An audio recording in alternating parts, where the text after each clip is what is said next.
Hello, Jesse here. Today I'm going to be showing you how to cut fret slots. I won't be showing you how to actually install the frets.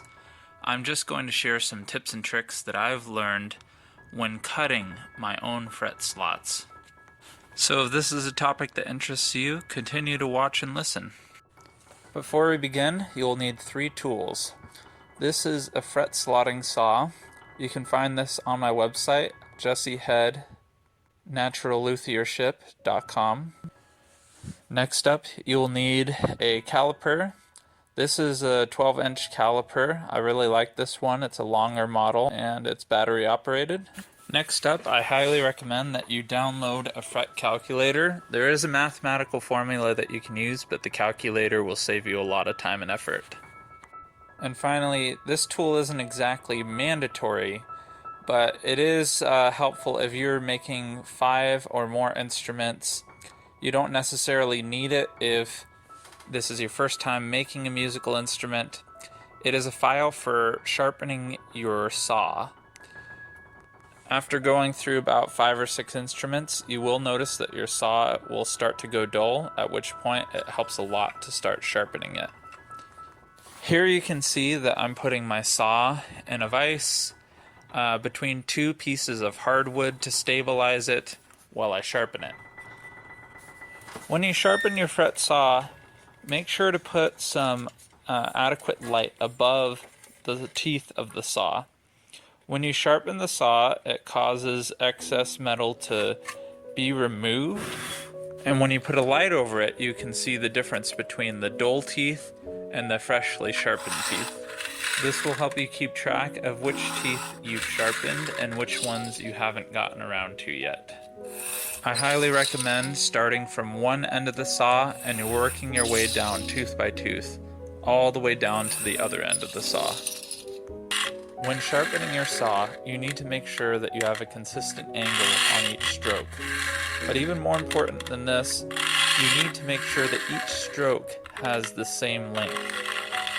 That way you end up with consistent grooves and consistent teeth. Here I have a toothbrush dipped in camellia oil and I'm spreading it on the teeth in order to preserve the saw from corrosion and rust. Right here I'm about to cut the 0th fret slot. This is important because this will help to mark out all the other frets. On a typical instrument, whether that be a guitar or a banjo or a ukulele, you'll have the scale length running from the nut to the bridge. Or some instruments have a 0th fret, like this one, I'm installing a 0th fret. The scale length will be from the 0th fret to the bridge. And the scale length will determine the size of each fret and how the frets will be mapped out.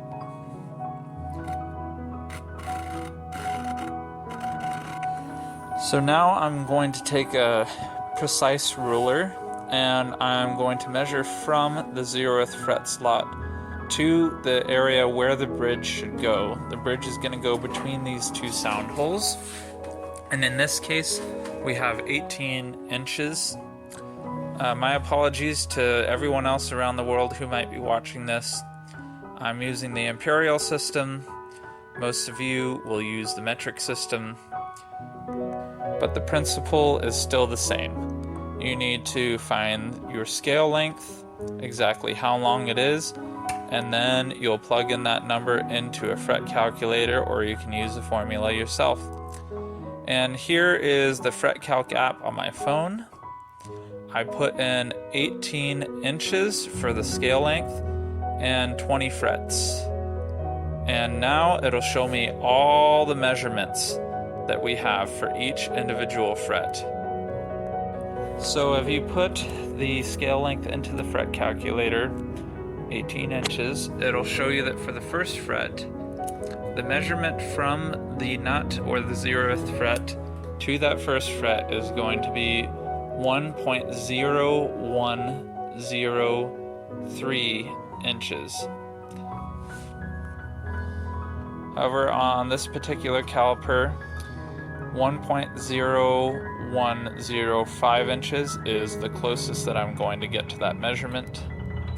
But don't worry, that is more than accurate enough for our purposes. So this is a method I've learned by myself.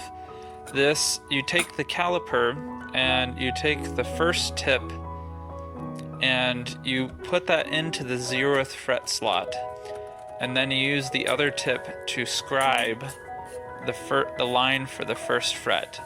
And what this also does is it makes an indent in the wood, so that way when you come in later with the fret slotting saw, it makes it easier to stay on track and not cut a crooked line.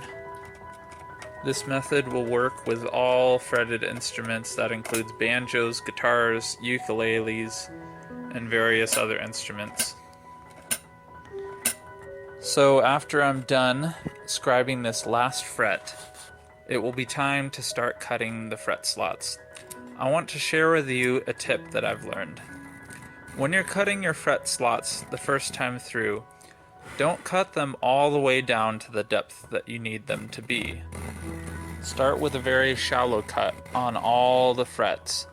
That way if you mess up, if you accidentally cut a fret crooked, then you can resurface the fretboard rather than having to completely take the fretboard off and start all over again. Take a look at the reflection on the side of your saw blade.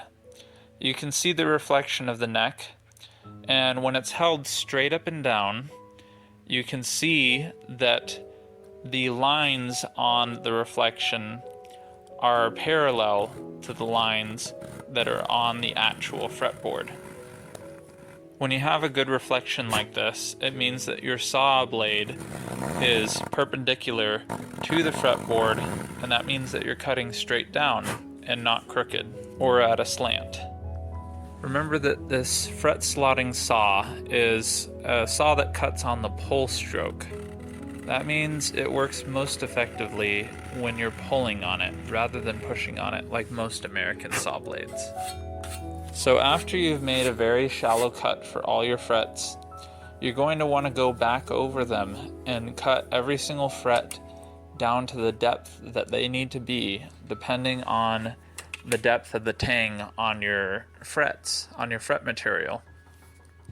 Right here you can see I'm fortunate enough to have a depth stop to install on my guitar saw. This enables me to cut every single fret at the same depth with consistent results. If you buy a fret saw from my website, you are able to make your own depth stop. In fact, it's highly recommended. So now you can see that I'm going through all the frets again, making sure that they're all at the same depth for my fret material. There I am cutting the last fret. And folks, that's it. That's my tutorial on how to cut the slots for a fretboard. God bless you all, and I'll see you again in the future.